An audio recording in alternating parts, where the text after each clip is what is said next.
Hello friend, today we will discuss about code red. Actually में code red होता क्या है और कैसे उसको यूज किया जाता है। तो बेसिकली कोड रेड जब भी कभी किसी डिपार्टमेंट में या किसी भी ऑर्गेनाइजेशन में आग लग जाती है तो उस कंडीशन में हम कोड रेड एक्टिवेट करते हैं। कोड रेड बेसिकली यूज किया जाता है ताकि हमारी टीम अलर्ट हो जाए और जो भी वहाँ पे अवेलेबल पेशेंट रिलेटिव जो भी विजिटर्स हैं उन लोगों को पता भी ना चले और हम सिचुएशन को हैंडल कर लें। इन केस पेशेंट को और रिलेटिव्स को ऐसे बोलते कि आग लग गई है तो बहुत सारे लोगों को हार्म हो जाएगा या बहुत सारे लोग इंजर्ड हो जाएंगे, क्योंकि जब भी कभी ऐसी सिचुएशन बनती है तो लोग पैनिक हो जाते हैं और भाग दौड़ मचा देते हैं। जब भी कोई भाग दौड़ मचाएगा तो उसको इंजरी होने के चांसेस बहुत ज़्यादा बढ़ जाते हैं। तो ऐसी सिचुएशन को बहुत ईजिली में कामली हैंडल करने के लिए हम कोड का यूज भी करते हैं। केस कभी आग लग जाती है तो हमको कोड रेड एक्टिवेट करके और फायर को कंट्रोल करना है। तो जब भी कभी ऐसी सिचुएशन बनती है तब दो टाइप्स होते हैं जिसमें हमको मालूम पड़ेगा। एक होता है कि जिसमें हम इंडिविजुअल खुद से देख ले, या फिर सेकेंड वन इज जब फायर अलार्म या फिर स्मोक डिटेक्टर के थ्रू अलार्म बच जाए। तो जब भी कभी ऐसी सिचुएशन बनती है तो हमको सबसे पहले क्या करना है कि कोड एक्टिवेट करना है। तो जिस भी डिपार्टमेंट में आप लगी है, मान लीजिए सेकंड फ्लोर पे है तो सेकंड फ्लोर में 201 नंबर रूम, तो code red second floor 201, code red second floor 201, code red second floor 201। हम ऐसे इन्फॉर्म करेंगे। मैं अपना नाम बताऊंगा, मैं प्रशांत बोल रहा हूँ, एंड सामने वाले का नाम पूछेंगे ताकि हम ये कंफर्म कर पाए कि वो जो मैसेज था वो सही जगह पहुंचाएगा। देन नियर बाई जो भी फायर एक्सटिंग्विशर रखा होगा मैं उसको लाके और फायर फाइट करूंगा। फायर फाइट करने के लिए मेरे को यूज करना आना चाहिए फायर एक्सटिंग्विशर को। तो फायर एक्सटिंग्विशर को यूज करने की जो टेक्निक होती है आज से शुरू TASS, उसका है pull the pin, aim the target, squeeze the lever and sweep side by side. मतलब पहला है उसमें जो एक्सटिंग्विशर में जो पिन रहती है उसको पुल करना है। देन एम द टारगेट, जहां पर भी आग लगी है उस पर टारगेट करना है, squeeze the lever and spread side by side, पूरे में फैलाना है। देन उससे पहले जैसे मैंने बताया कि जब भी कभी आग लगती है तो हमको RACE रेस हमको यूज करना चाहिए। उसमें कहता है RACE रेस्क्यू अलार्म कंटेन या कन्फाइन इवैक्यूएशन या एक्सटिंग्विशन। जब भी किसी भी डिपार्टमेंट में आग लगती है तो हमको क्या करना है, सबसे पहले रेस्क्यू करना है इसको, पेशेंट को, रिलेटिव्स को, या जो भी इंपॉर्टेंट डॉक्यूमेंट्स या फिर कुछ भी ऐसा आइटम जो बहुत इंपॉर्टेंट है उसको हमको बाहर निकालना है। रेस्क्यू, फिर अलार्म, जैसे मैंने बताया कि हमको अपनी टीम को एक्टिवेट करना है, उसको अलार्म के थ्रू या फिर हम कोड जो अनाउंस करते हैं उसके थ्रू उसको एक्टिवेट कर सकते हैं। And third one is contain या कन्फाइन।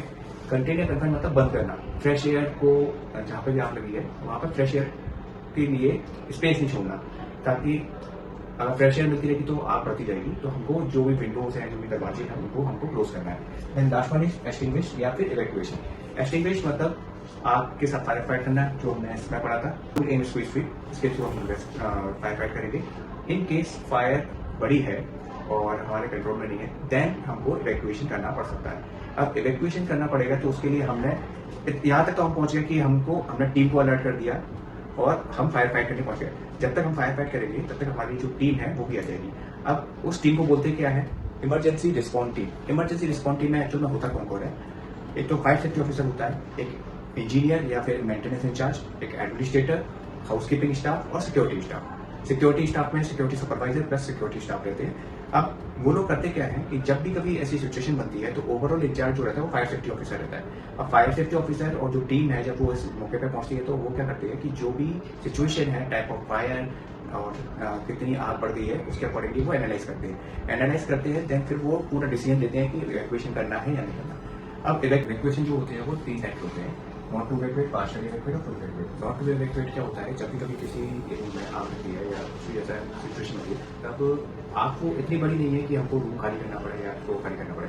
उस कंडीशन में हम क्या करते हैं, उस पर्टिकुलर एरिया को खाली करके और हम जो भी काम है वो नॉर्मल चलने देते हैं। तो उस कंडीशन में हम उसको बोलते हैं not to evacuate. Next one है पार्शियल इवैक्यूएशन। पार्शियल इवैक्यूएशन में क्या होता है कि आग जो है, आग तो बहुत छोटी है लेकिन उसकी वजह से जो स्मोक है या फिर अनईजी हो रहा है पेशेंट को, या पेशेंट कंफर्टेबल नहीं हो रहा है उस फ्लोर पर रुकने पे, तो हम क्या करते हैं उस फ्लोर को इवैक्यूएट करके खाली करके हम नीचे वाले फ्लोर पे शिफ्ट कर देते हैं। उसमें पेशेंट, रिलेटिव, उसके स्टाफ, उन सभी को हम नीचे वाले फ्लोर पे शिफ्ट कर देते हैं। And next one is full evacuation में क्या होता है कि जब भी कभी फायर आउट ऑफ कंट्रोल हो जाती है और उस कंडीशन में हमारे पेशेंट को और रिलेटिव्स को बाहर निकालना होता है, तो उस कंडीशन में हम क्या करते हैं, ऊपर टेरेस से लेकर नीचे बेसमेंट तक हम सारे फ्लोर्स को इवैक्यूएट करके खाली करके असेंबली पॉइंट पे शिफ्ट कर देते हैं। अब जब हम उसको शिफ्ट कर रहे होते हैं तो हमको ध्यान देना रहता है कि पेशेंटों को भी हार्म ना हो और बहुत ईजी वे में उनको हम लोग इवैक्यूएट कर पाए।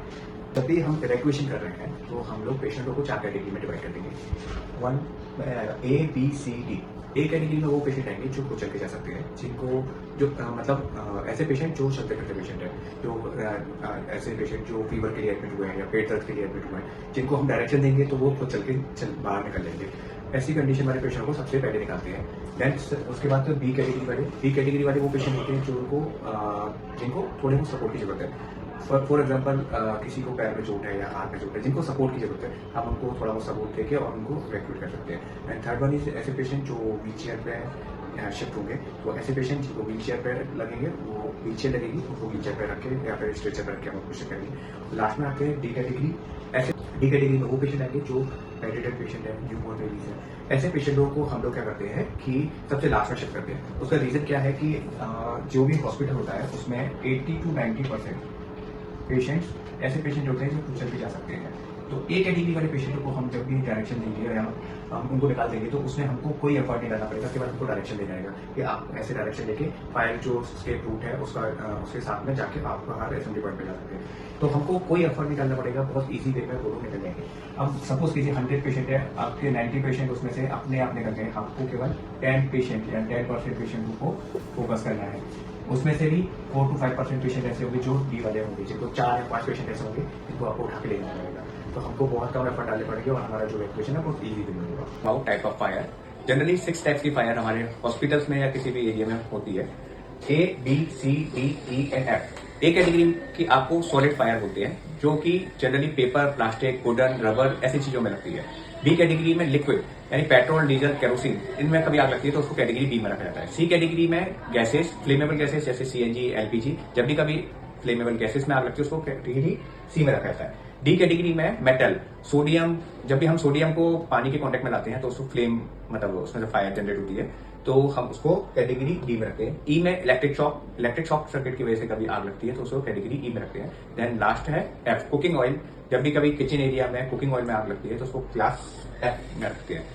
During code red fire safety officer का क्या क्या काम रहेगा वो हमेशा पड़ेगा। तो fire safety officer overall incharge रहेगा, वो असेस करेगा कि टाइप ऑफ फायर क्या है, कितना डैमेज किया है, हमको इवैक्यूएशन करना है नहीं करना है तो किस टाइप का करना है, पार्शियली करना है या फुल करना है, फायर ब्रिगेड को कॉल करना है या नहीं करना है।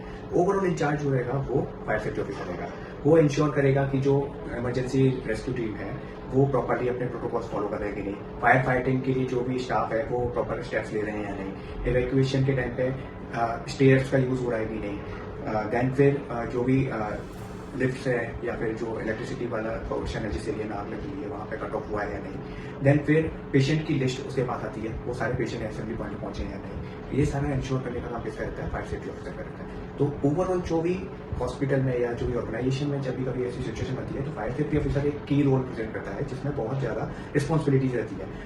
आफ्टर जब कोड रेड क्लियर हो जाता है तो डैमेज कितना हुआ है, कितना लॉस हुआ है, वो सारा एक सर्वे करके और वो सारी रिपोर्ट अपने एडमिन टीम को सबमिट करता है।